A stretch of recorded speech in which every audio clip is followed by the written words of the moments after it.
తూర్పు కనుమూరులో లాంఛనంగా అమ్మవారి జాతర ప్రారంభం. తిరుపతి జిల్లా చిల్లకూరు మండలం తూర్పు కనుమూరు గ్రామంలో వెలసి ఉన్న గ్రామదేవత శ్రీ ముత్యాలమ్మ అమ్మవారి జాతర బుధవారం లాంఛనంగా ప్రారంభమైంది. ఉత్సవ కమిటీ సభ్యులు చిల్లకూరు దశరథరామిరెడ్డి, డాక్టర్ సారంగం రమేష్ బాబు, ఆలయ కార్యనిర్వహణ అధికారి కె నవీన్ కుమార్లు అమ్మవారికి ప్రత్యేక పూజలు నిర్వహించి జాతరను ప్రారంభించడం జరిగింది.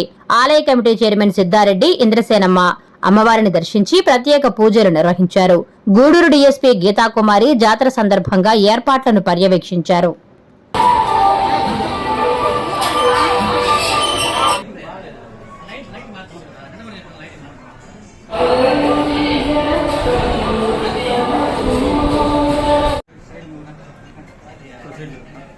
లైటింగ్ బాగాలేదు.